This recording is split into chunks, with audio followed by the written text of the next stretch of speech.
Can you tell us step-by-step messages you send in outreach? For example, a free value message first and then the hand raiser? Or do we send the hand raiser first, even if they're interested in that offer? Our man Connor says, how do you build a portfolio of media buying case studies to showcase results if every client makes you sign an NDA? This is as a sole proprietor building up to an agency level.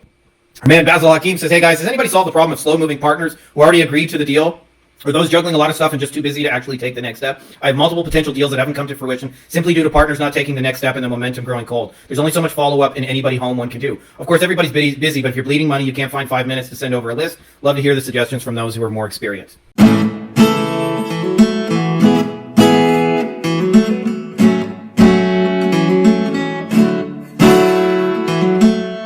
We are in. What a shocker. Welcome back, everybody, to another weekly Q&A. You guys are asking smart questions, and I'm doing my best to answer those over there. I see my shirt's looking a little wrinkled. Just a quick little announcement before we get rocking and rolling. I'd be curious to know if you guys are interested. I've been thinking about sharing something for a while that... we know how to get royalty checks in about 2 hours. You don't need any clients. Anyone can do it. The opportunity is massive. And it simply involves finding YouTube creators or other influencers on similar platforms where they've got a ton of content out there and you use AI to organize all that material into a book. And then you just go to them and say, hey, we'll split the money 50-50. I make the book.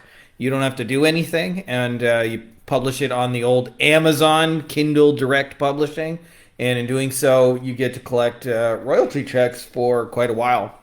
I'll tell you, don't suck getting royalty checks. I've been getting royalty checks from Amazon now since about 2020, and what's that, like 5-6 years? 5 years? I guess I'm bad at math. So if you guys are interested in something like that, just drop me a comment. And I will do my best to update you guys on that and put something together for you guys. Anyways, let's get into the good stuff. Ladies and gentlemen, boys and girls, children of all ages, Frankie Finn proudly brings you our weekly Q&A. The Golden Dad Guns, the greatest of all time. His Holiness, the Dude. All right, enough of the shenanigans. Let's get into your questions. And let's start up with Jorge, who's got a two-parter here. He says, I've been using the Frankie Finn method for my cold outreach, asking a question like a customer first, have some mixed results to share. I have 5 screenshots from my recent campaigns using this approach. Well, I'm getting some responses. I'm wondering if I should be trying something else like a direct hand raiser offer or another method entirely as the very first point of contact in my cold outreach. What's actually working for you all? Can you tell us step-by-step messages you send in outreach? For example, a free value message first and then the hand raiser? Or do we send the hand raiser first, even if they're interested in that offer? This is a good question. I probably should have done something on this a while ago. So you just gave me an idea for a video on kind of like order of operations. What do you do when you're messaging strangers? Give you guys a little bit of backstory on this.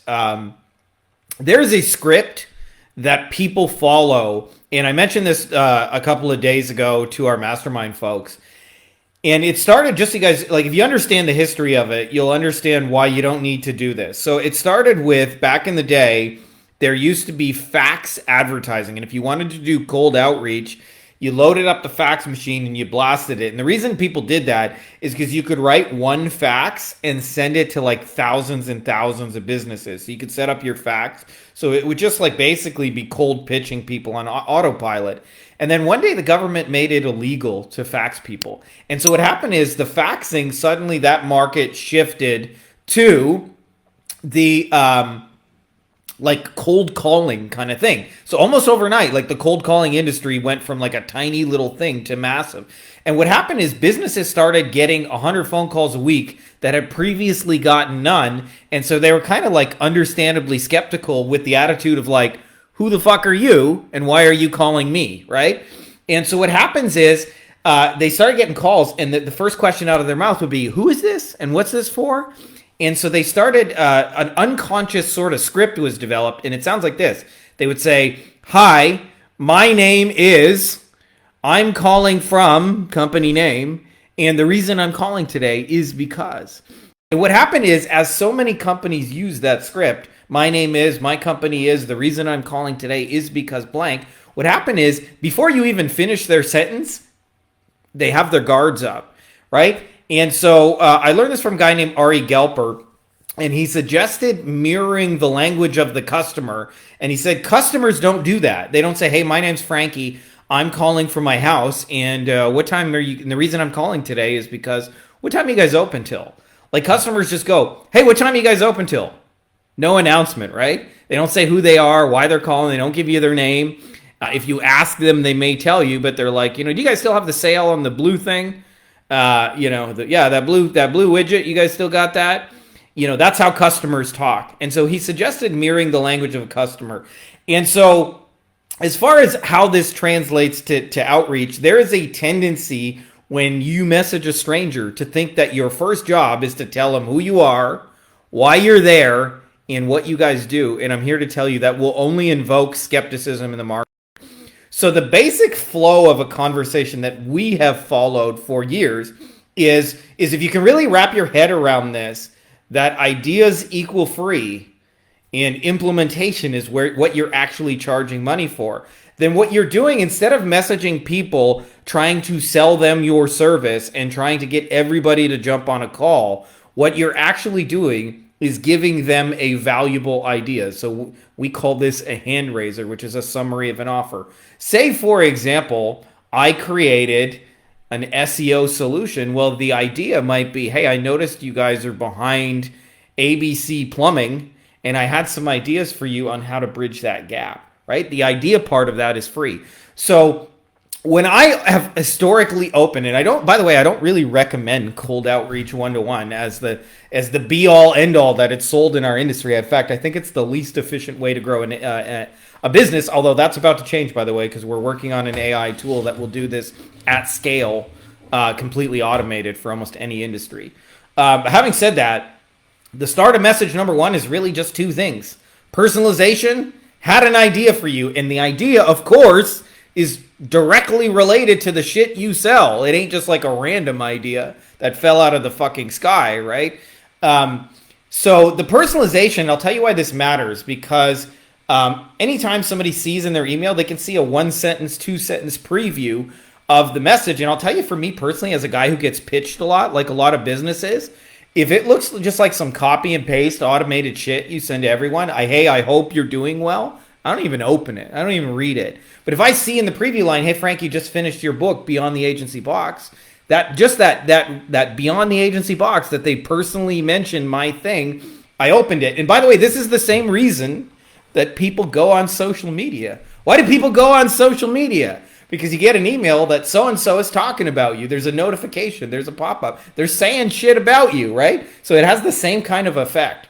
So really, I look at an opener as personalization. I'm talking to you. And the second part of that is like, "Hey, I got an idea for you about blank to help you do blank." Right? So one would call that a hand raiser if we're getting specific on the technicalities. What will happen is a percentage of people, by the way, depending on how good that idea is, will say, "Okay, tell me more about it." That's a hand raise. That's how all high ticket sales begin, with curiosity. And then the next flow of the sequence, by the way, is you give them that idea in its entirety, what I would call a plan, right? This is like, by the way, for those of you guys who are familiar with my loom closing process, the longest part of the video is the plan. It's the, how are we going to get you from A to B, right?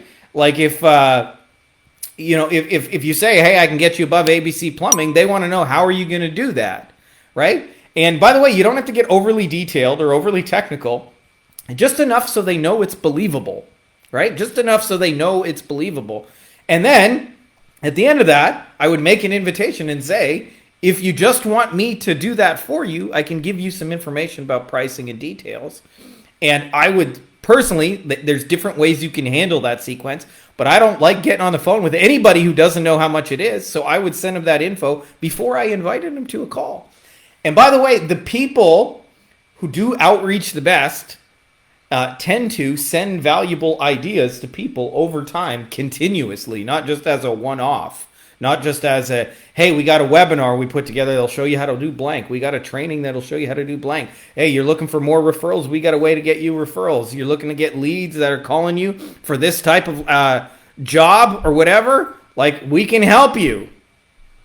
Can I send over the details? Can I send over the information? Really, that's all you're really doing is you're pre-selling a plan that you do to implement. So, like, if I was doing this as a basic sequence, like, you know, in its simplest form, like an email might be, hey, Joe's Plumbing, saw you guys just at a charity event for the little kids and the orphans. That's really cool. Was thinking about how you guys are ranking below ABC Plumbing. Had an idea to help you close that gap. Would it be cool if I shared what I had in mind in a little 5-minute video? And if they say, yeah, okay, you can send a video, then my video would be showing them, hey, here's ABC Plumbing, here's you, here's what I would do to bridge the gap, here's those things. And then it would end with, especially if I was brand new, and I didn't want to introduce too many variables, I'd say, hey, if you're interested in getting some help to get that implemented, can I send you some details about what it might look like to collaborate together on that, like pricing-wise and stuff like that? And if they said, yeah, then I would send them what I wrote about in my book called my IVQ formula. The investment is, the value you're going to get for it, qualify who it's for. And then I would probably still do a call. Like usually I think the first 5-10 people, it makes sense to do a call before you don't do a call, or at least a text chat, which sometimes can be as good or better than a call actually in many ways. But when you do that, all you're starting with people, by the way, what you're not doing at the start of a message is going, what everybody else does, by the way, as somebody who gets pitched a lot, especially on my YouTube channel, this is what I get pitched. I am, we are, our company does, blah, blah, blah, me, I, we. People don't care about that shit. Hey, I had an idea to help you blank. Can I share? Right? Like, that's it. It's really a little bit of personalization in that. And then here's the idea, and you give it to them abundantly, right? And that changes the dynamic of the relationship because your opening message is not a take. What most people think is like you're trying to get people to buy your service. You're trying to actually give away an idea that they can't implement without your help, right? So that's very different than trying to sell them something. You're trying to go, hey, I got this cool idea for you. Can I share it with you? And then you give them the idea, and then you say, hey, would you be interested in getting help getting that implemented? Can I tell you about that? That's what that only at that point is when you actually talk about your service. And at that point, they've said yes, they like the idea. They've said yes, they like the plan, and they've said yes, I would be interested in getting help getting that implemented. That's 3 yeses before you actually even mention your price and your service. So that's the basic flow of it. I'm going to probably do a YouTube video and detail that because that's a question I get a lot is like, where do I go from the beginning message? But by the way, this is cumulative because if you do it the way I'm describing, you're giving valuable ideas and expertise, not trying to sell a service and beg people to jump on a call. And so how many times can you give away valuable ideas? And the answer is a fucking lot. A lot more than just once. So like, even if somebody doesn't immediately raise their hand, you can go back to the same buyers again and again. This is why the people who I know who are best at outreach, they continuously message their audience like year round over and over and over and run ads to those people and publish content and speak in their industry. But for those of you guys who are looking to get started, really just think about it as I'm just trying to give you an idea. That's it. It's not about you. It's not about I am and my company is and the reason I'm here. Like, this is not how normal human relationships work. You know, like I think about, like, I saw a girl on a train one time and she had a Legend of Zelda t-shirt, right? And I thought that was cool. And most people wouldn't recognize it because it had just the symbol. And I knew the symbol. And I said, hey, I know that shirt. That's really fucking cool, right? What I didn't say, hey, my name's Frankie. I'm coming today from here to there, and the reason I'm contacting you today is because you have a nice shirt, right? Like, you would never do that with real people. So this mirrors how real relationships work. Hey, I noticed you in your shirt.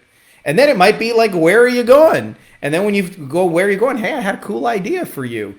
Hey, would you be interested in hanging out together? And then only then, when we're interested in hanging out together, can I propose the idea of some kind of date. And by the way, the easier that offer is to say yes to, the more likely your outreach efforts are going to work. So, but that's basically the playbook. I don't know if y'all have some follow-up questions. Man, I really hate how Facebook does this shit, but I don't see your comments and questions. It's been like 4 lives in a row where I don't see shit. Just letting you guys know that's how it is. But, I'll do my best to answer the follow-ups in the additional comments and stuff after the fact. Nelson, what's up, dude? Says, question. So I LinkedIn Leadgen for $4.97 a month. I'm going to start targeting shoe store owners. My question is, what would you offer for coffee date? Giving them some frameworks they can use.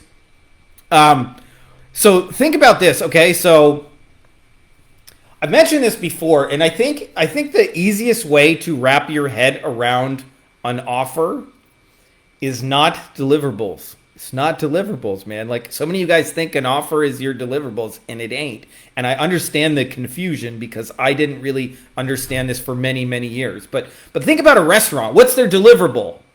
Like, you're going to go there and you're going to fucking eat. They're going to feed you, right? But how many offers can a single restaurant make? Think about just a burger place, right? Like, we got the McDouble today on special. That's one offer. Then they could go, we got 2 for $1 cheeseburgers. That's another offer, right? We got Wagyu beef in special on Wednesday. There's a third offer. All of those are functions of the same deliverable. So I think it helps to really understand offer, especially a high-ticket transformational offer as a promise. And what matters to them is not the deliverables in the middle, but what's going to get done. And I think we intuitively understand this as kids, like really, really simply. Like, what I mean by that is, like, okay, so when I was growing up in Canada and we wanted to make fucking money, there were 2 things you did. If it was winter, you shoveled driveways. If it was summer, you mowed lawns. And this is the pitch. You knock on the door and you go, want me to mow your lawn? Or want me to shovel your driveway? And you make 10, 20 bucks every time you do it. It's kind of manual and laborious. But what you don't sell are the deliverables. I don't go, well, I have the Honda lawnmower, 10-year-old model. It's a real bitch to start, but eventually it goes. And I'll do a diamond crosshatch pattern, and it's got fully functional wheels, and I'm a pro lawnmower trained for... No, you just it's all about what's going to get done. So this is part of what's confusing for people. In different industries, the same deliverable does different things. I'll give you an example, okay? We run some paid ads, like talking Google ads, okay? To a plumber, I may get emergency flood repair phone calls, right? To a dentist, I maybe get emergency tooth problems, right? To, I don't know, a landscaper, we may get people looking to trim their bushes, right? That sounds kind of dirty. I don't intend that to sound dirty, but maybe it's just because I got a dirty mind. Whatever. I got a dirty mind. Let's face it. So what matters to them is not the Google ads, not what you're going to do, not what we're doing, but what matters to them is what's going to get done, right? So like when I was talking about Google pay-per-click ads with restoration companies, I'd say, depending on the competition in your market, we can get phone calls typically for $250 to $400 a piece for restoration, like home repair, and you'll close about 1 out of 3 of those. If those numbers work for you, let's work together, right? So what they're interested in is the phone call generated, not the Google ads. So it's the difference between doing and what gets done. So a framework is a doing, but what does that framework do for them? Like, what actually gets done? Does their lawn get mowed? Does their driveway get cleaned, right? Like, too many times we think about our deliverables as if they matter. Like, imagine I knocked on the door and I said, well, this is the Frankie Finn Shovel 9000. You can see its ergonomic handle. I got a smooth, blah, blah, blah, cleaning motion. I'll never fucking sell that as quick as like, you want me to shovel your driveway for you? In other words, what the fuck gets done? So if you want to be able to reach out to people, whether it's for LinkedIn lead generation or to shoe stores or anyone, you want to focus on What promise, in other words, what is actually going to happen? So your service, you do it for 3 months, 6 months, 12 months. Something happens in that time frame when it's actually finished, when it's actually implemented, not the process of shoveling the driveway, but the driveway is shoveled. Describe that to them, or describe the current problem that it solves. Hey, looks like you got 3 feet of snow. You want me to get rid of that 3 feet of snow? Right? So it's really, you're going to present a problem solved or an outcome created. And framework, right? Like, here's an example of the difference between doing and getting done. I hand you one piece of paper and I say, give me $1,000 for it. Okay? Are you going to give me $1,000 for a piece of paper? What if now let's change it to something gets done. Hey, there is an old treasure map, and let's pretend for a minute that it's legitimate and real, and I am the only one that has the treasure map, and I don't have the patience or whatever to dig it up, and I will give you the actual treasure map on this piece of paper for just $1,000 when you dig it up. There's $10 million worth of gold in there, but I'm moving to the mountains to become a monk, and so I don't really care about the money. I just want this treasure map to be in somebody's good hands that can use it. Now all of a sudden that same piece of paper that was too much at $1,000 a minute ago is a fucking steal. If it's real, like, let's pretend it's real, right? So like, you got to get away from thinking about, I do LinkedIn lead generation, I do SEO, I do pay-per-click, I do web design. And what matters is, what are you going to actually promise to get done by the end of it? Or what today problem does it solve now? And ideally contrast both of those. Right? Hey, looks like you got 3 feet of snow. I can go shovel this thing and get your driveway completely empty for you so you can leave for work without any issues. And you can pay me after the fact. Would you like me to shovel your driveway? Right? That's not about the shovel. It's not about the tool. It's not about the process. It's not about how many times back and forth I go. They don't care. So it takes discipline, because I'll tell you, the thing you're closest to is your service. Why? Because that's where you spend most of the fucking time, like delivering a service. You know what I mean? But it ain't about that. It ain't about your service. Never was, by the way. So, hope that helps. By the way, just throwing it out there again. Can't see your questions. Facebook, I shake a fist at you. So I'm just going on the questions we had during the week, and I'll do my best to answer the rest of you guys what you got in the comments in the follow-up.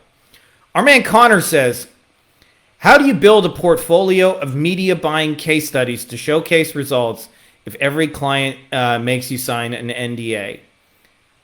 This is as a sole proprietor building up to an agency level. I mean, I got more questions than probably answers on this, but why is every client making you sign an NDA? Like, what industry are you in that it's so fucking top secret you can't tell anybody about the ads you're running? I would say there's very, very, very, very few industries where that is true. So if there's an NDA in that process, like, why are you putting that in there? Or why are you saying...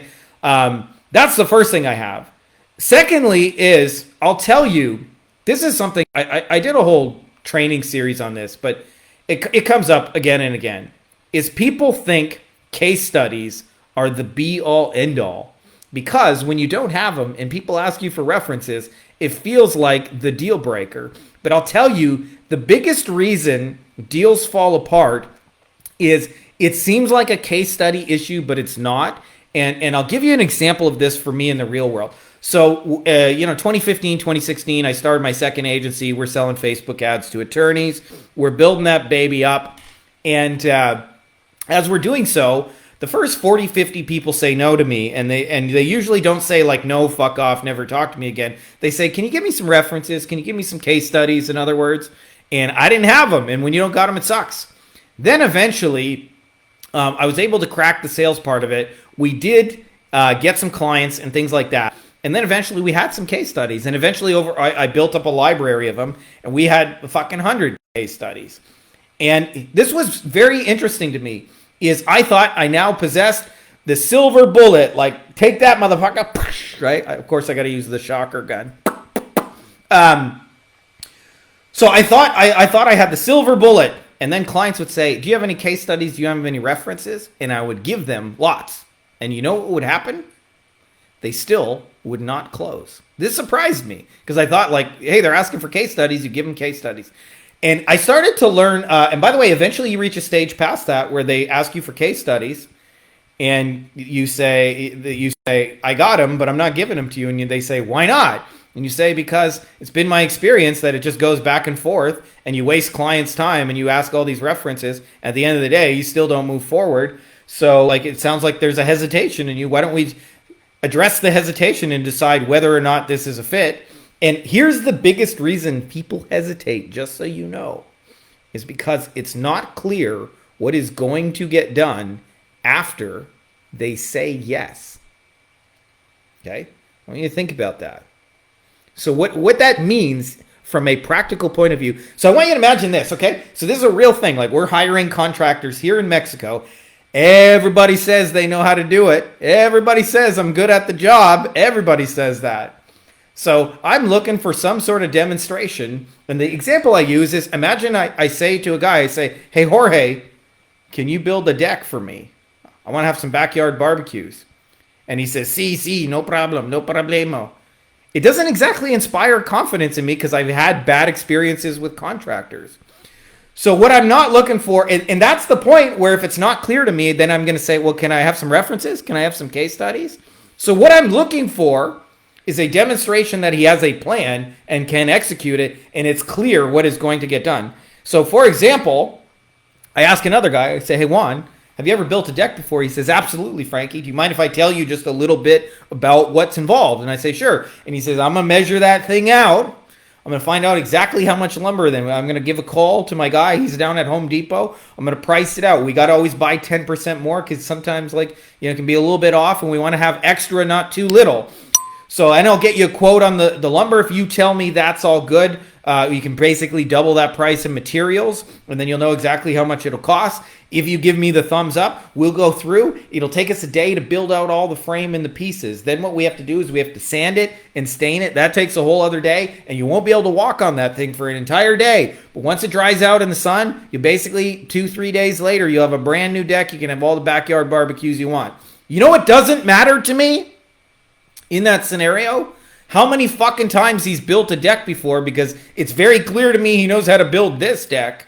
So I'll tell you an interesting conundrum that I had. Okay, so when I went into the 90-day challenge, I'm somebody who has made mostly my own shit, but I've done it a lot for clients over the years too. But I made a lot of fucking websites, especially just like I was one of those guys, if I had an idea, I bought a domain, slap up a WordPress theme. And what ended up happening is, people came to me and said, hey, do you know how to build me a website? Okay. Now I want you to understand something. I build thousands of websites, but guess how many restoration contractor websites I can show them? No case studies, no proof. So how do you sell a website? Well, you show them, this is the website I want to build you. So what I did is I opened up like 5-6 tabs on my computer. And he said, you see the hero section on this one where it's got picture of their thing. It's got this headline. I want to do something like that for you. I'm going to change your headline a little bit to like that. This is a second section. It's got like social proof and reviews and case studies. I'm going to put that there. Then it's got, you notice how it has their 3 services, water, fire, and mold. I'm going to do something like that for you. Then you see here, it's got a picture of their team, their whole story, how they got there. I want to do something like that for you. Then it's got areas they service. I want to draw a service map and show them where you service. Then right below that, you notice it's got a list of insurance companies you work with. I want to put that. Even though I know you work with anyone, they don't know that. So it's really important and clear that you spell that out on the website. What do you think of that plan? Okay. I'm not showing them websites I built. I'm just showing them I have a plan. And it's visual so they can understand it. I'm going to shovel your driveway. You know what they don't ask? Can you give me references and case studies? So this is my point. If you're trying to get hired as a media buyer, you don't need case studies. You need a clear plan. So what that means is, instead of like looking at this as like a job where a hiring manager controls your fate and decides whether or not there will be a next step, you show up with the plan, you show up with the ideas, you show up with here's the deck I want to build, this is the landing page I want to build you, this is the funnel I want to launch for you. What do you think of that? And the more you have a concrete plan, not hire me and then I'll figure out the plan. And that's how most people do it, backwards. Give me the money, then I'll come up with the ideas. Come up with the ideas and then say, give me the money and I will execute those ideas for you. So this is my way of saying you don't need case studies. Okay? I'm not saying they're not useful. They are.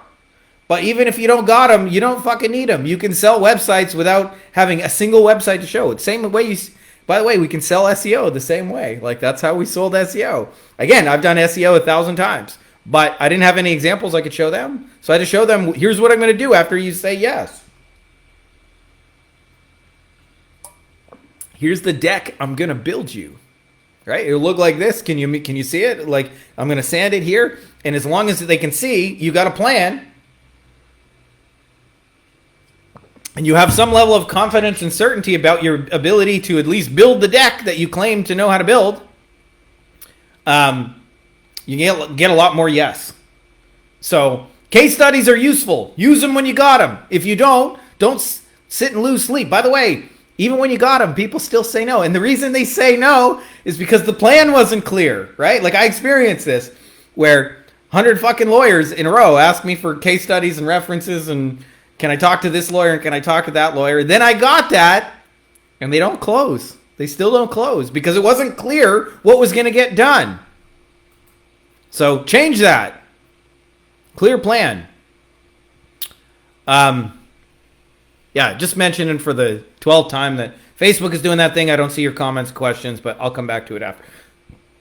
Our man Basil Hakim says, hey guys, has anybody solved the problem of slow-moving partners who already agreed to the deal?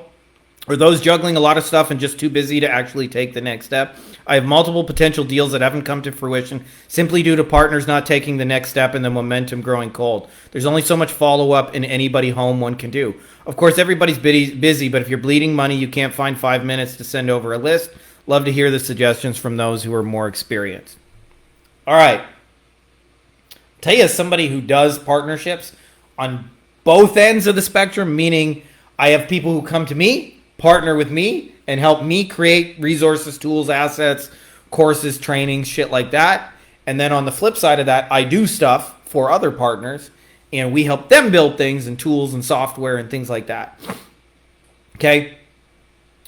The number one reason on the receiving side when a partner has a deal stall out with me, they are simply asking me to do too much shit. Doesn't mean I don't want to help them. Doesn't mean I don't want to be cool. But like, if I got a big, complex fucking to-do list, and then you add more to that, you're going to have to wait. It's just how it is. Also, I would add that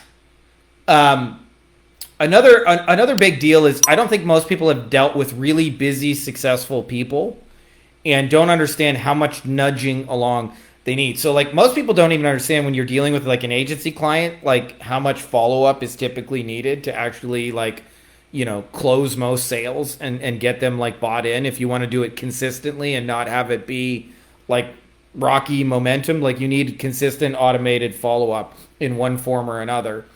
And you can multiply that by 10 to 100 if you're dealing with a busy, successful influencer. I think one of my mentors named Ken, and when we would work hand in hand, he would take a day to get back to me, and often I would write him like a novel, and he would respond with one word, just like yes. And so I've learned the longer you do this, the more you ask them to do, the more your deal is going to stall out. So, for example, it's one little detail, but I just picked up on your thing. You mentioned you're asking them to export a list and send it to you. That is more complicated than just send me the login and I'll go export it and figure it out. Right? So, if you're asking for additional steps and additional shit I got to do, I got to export it, I got to figure out CSV, or I got to get somebody, now it's one more problem to solve. One more thing I got to figure out. One more thing I got to do in a day. One more fire I got to put out. Chances are deals will stall out in that. That is by far the biggest reason.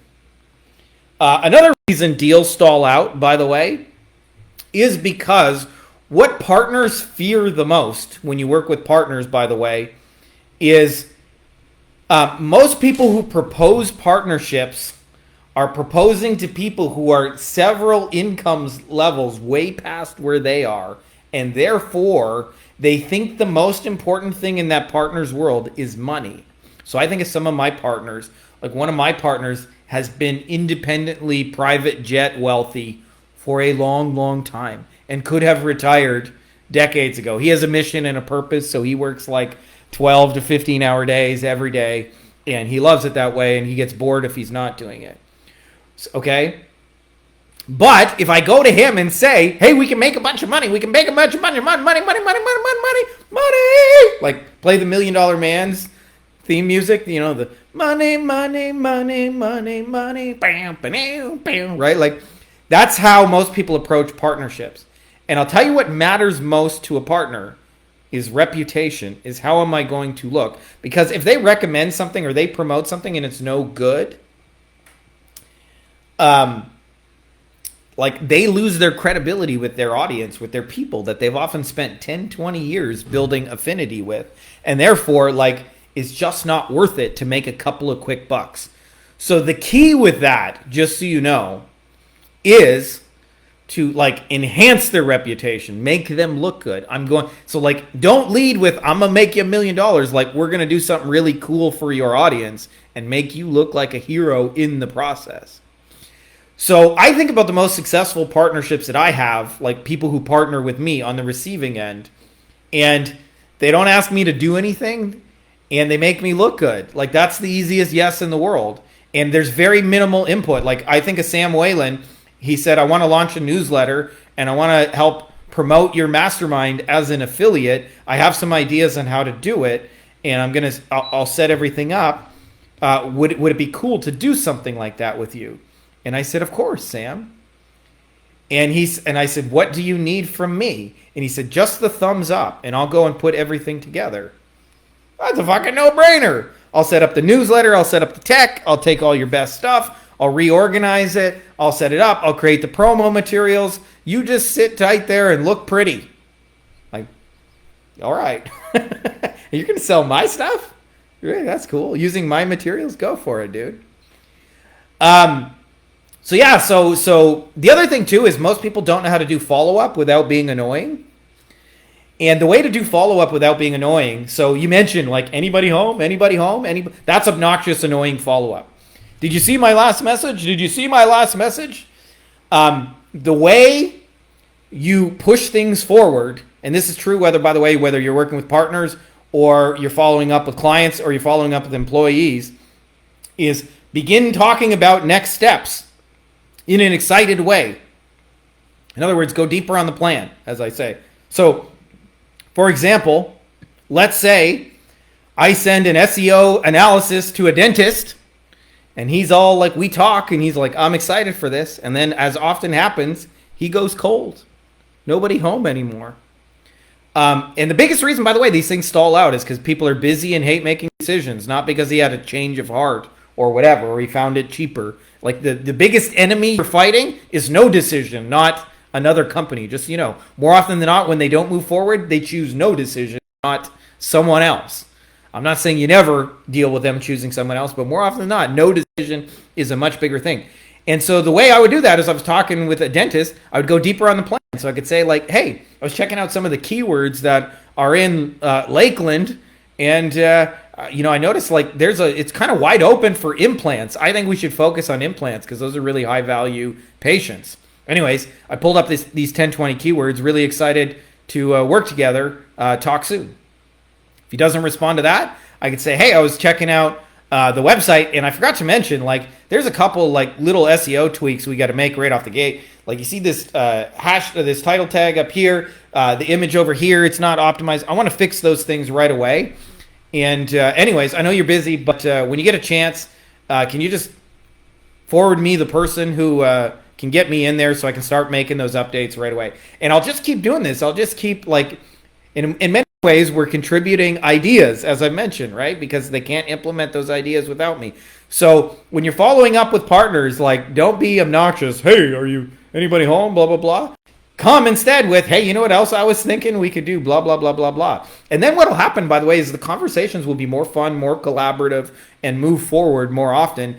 And dude, I hate when people message me like, anybody home? Did you see my shit? Did you see my message? And I get like 100 of those a week, just so you know. Did you see my shit? Did you see my shit? What about now? Did you see my shit? Did you see it? My shit. Have you seen it?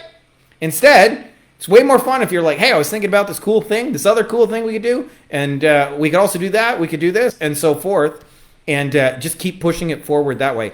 Anyway, so chances are your deals are falling apart because you're asking people to do too much shit. Don't add to their plate. Take shit away. Like, to me, my best partners are, I just send them a text message of what's going on, and I need a login. Just, that's it. It's like, that's it. That's all I got to do.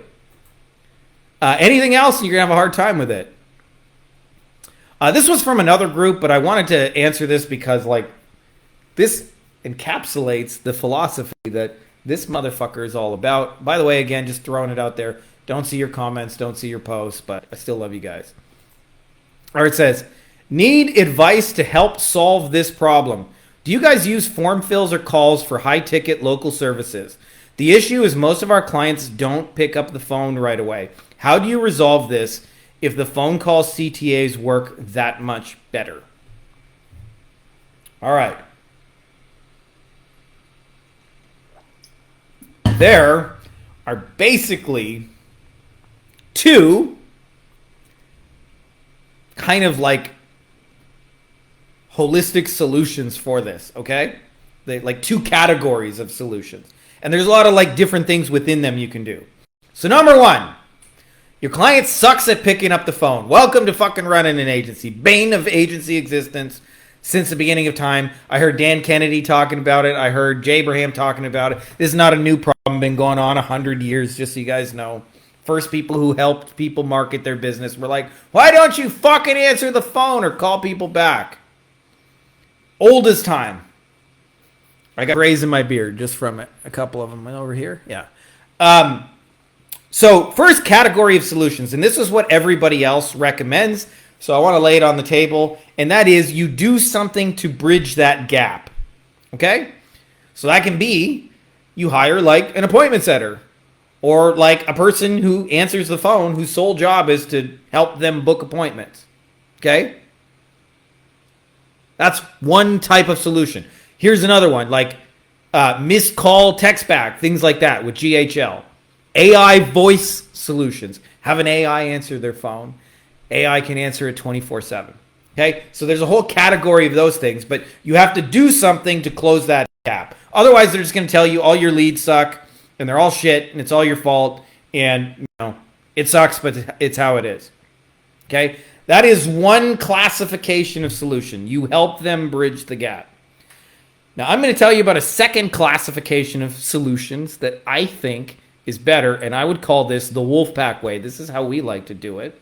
And that is sell your client's shit for them on the damn website / landing page, either through video or like our Google Doc approach, but sell their stuff for them. And there are two kind of variables here, okay? If it is a high-ticket service where the price is always the same, then I would literally let them buy it on the fucking website. You know, put testimonials, here's what you're going to get, make a killer fucking offer, give it as much proof as you can make, and let them buy it on the website without anything else. Okay? That's the first thing. Now, if the second piece of that is if they have variable pricing, which is often going to be the case with like a high ticket service, like if it's a dentist needs to see how fucked up your teeth are before he can tell you exactly how much it's going to cost. You know, the kitchen remodeler needs to look at your kitchen. The roofing guy needs to see, you know, how big of a roof we talking? How damaged is the current one? Is there anything we can reuse, right? In that case, what I would suggest, let them book right on the website and add a couple of basic qualification steps. Right? Like, I'm doing this for a roof. Do you own your home? Can you afford $10K if that's what it's going to cost? Right? Those kind of things. And then, instead of trying to get your client to call people that they're very bad at calling anyway and answering the phone, which they suck at anyway, simply schedule those people into your client's calendar and use the power of automation to get them to actually show up. And then it don't fucking matter if your client's any good at the phone. Usually, by the way, most local businesses are bad at all sort of internet closing sales things. And what they're not so bad at is once they have somebody face to face. So I think about like, a niche near and dear to my heart. My mom worked at a dental practice for like 22, 23 years. And most dentists don't even fucking pick up the phone when you call. When they do, the person answering the phone can't answer basic questions like, do you accept my insurance? Like basic shit they can't do. But when you're actually in the office face to face, they're actually really nice. They're really kind. They're just not good at closing internet leads. And they don't even know they're not good at it. They actually have no idea how bad they are often in most cases. So here's what you do. You let them schedule. You get them to show up. And then once they're face to face, it's not so bad. And here's the thing. In the second scenario where you do a part of the sales process for your client on a page, it will make your offer more valuable. Think about that. Do you think they want to get an internet lead, miss a phone call, have to call that person back 4 or 5 times, try and hound them down, try and sell them, try and book an appointment? Or do you think they'd rather just have a qualified person come into the fucking office? Which one of those do you think is more valuable to them? Clearly, it's the qualified person in the office. So for those of you guys, by the way, who are in the Wolfpack, we have templates inside of our members area so you guys can do the phoneless selling for your clients, not just your own stuff. Because I believe this works both ways. Don't just sell your own stuff phoneless. Sell your client's stuff phoneless too. And like I said, there's 2 categories of that. Custom pricing, get them a booking. Set pricing, just sell it on the fucking site. And I think of Steve, who's in Australia. He works with a lot of the top solar companies, and he's helping to upsell maintenance packages. They're like 20 grand. They're taking 20 grand on a checkout on a fucking page. Right? There's this idea that you can't do $20,000 sale. It has to be done via call. No, it doesn't. We sold houses through video, just so you guys know. Houses!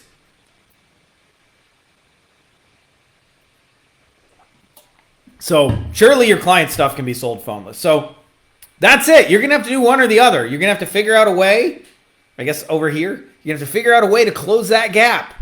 An appointment booker, an AI, a GHL follow-up, a close bot.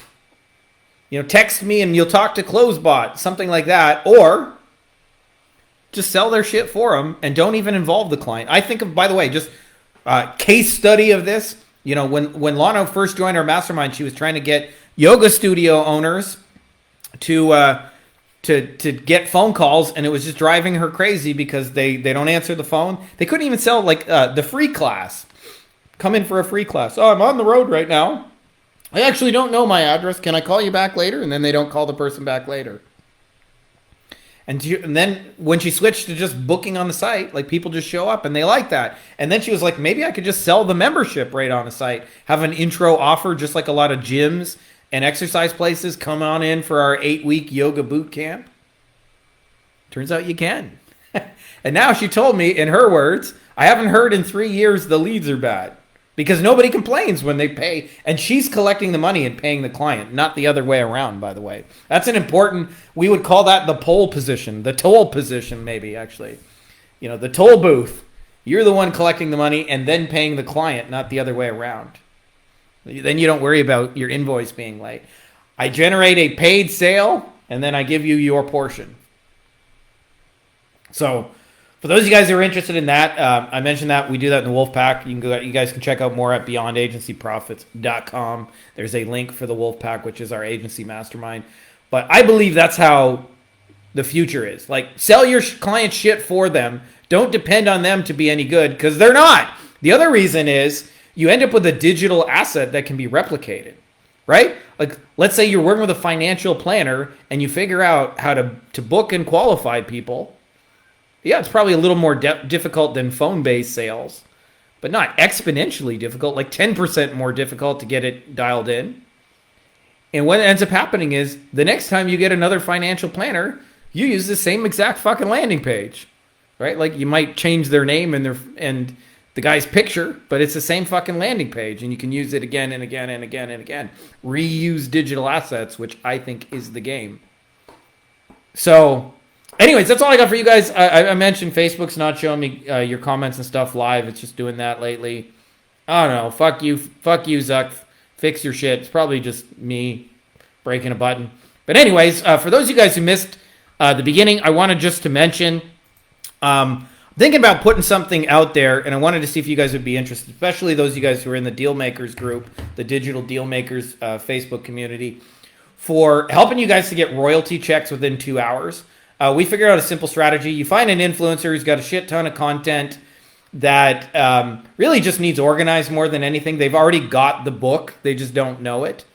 And what we do is we take that and we use AI to clean it up, organize it. Used to take editors and teams like that a long time, but now you can do that in like 30 seconds, and you take all their best stuff and organize it into a book. It takes about an hour or two, and then you go to them and you say, hey, I wrote your book for you in your own voice, using your own materials.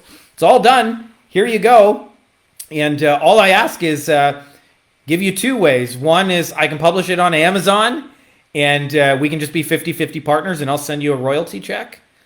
Or, if you like, you can just pay me up front for it, and then you don't have to send me royalties ever. And either or, I'm cool either way. And you get paid for like 2 hours worth of work. And the worst case scenario is you're going to get royalty checks. And the best case scenario is like they might give you 5 or 10 grand right up front for something that took you 2 hours and some AI. And all you did, by the way, is took their existing assets, their content, and organized it using AI into a book.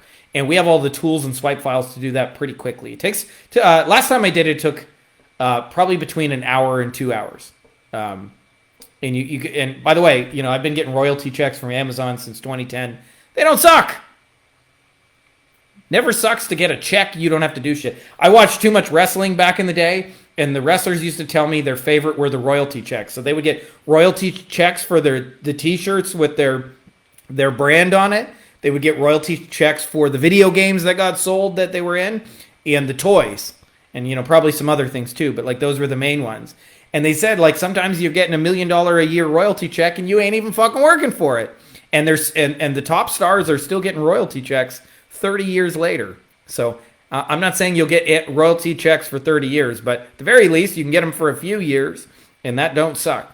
So if you guys are interested in something like that, I have not created that yet, but I'm kind of just putting it out there to see if you guys would be interested in that. If you are, drop a comment. Let me know you'd be interested in that, and we will make it. If enough people are interested in it, I'll do it. That's generally my rule. If enough people want to hear more about it, I'll do it. If you don't, cool thing about it is you don't need clients, by the way. You don't need anything to get started. You just need a $20 a month ChatGPT account. And there's so much content out there, like so much fucking content that can be easily repackaged into a book. And you don't have to write a word of the book, by the way. That's the best part of it. You just take the content, you use ChatGPT to organize all the transcripts of it, and you got yourself a book. It's pretty gnarly what can actually be done. So if you guys are interested in that, let me know. And I call it royalty checks in 2 hours, which is, by the way, like pretty fucking awesome. So if you guys are interested in that, we'll talk more about it, and I may build it or I may not, depending on what you guys kind of give me as feedback. Anyways, that's all I got for this edition. Happy Monday. Good old shocker claw there. May the force be with you, and hope you guys are having a good time. Buy my book, or I will put glitter in your socks. Every single pair.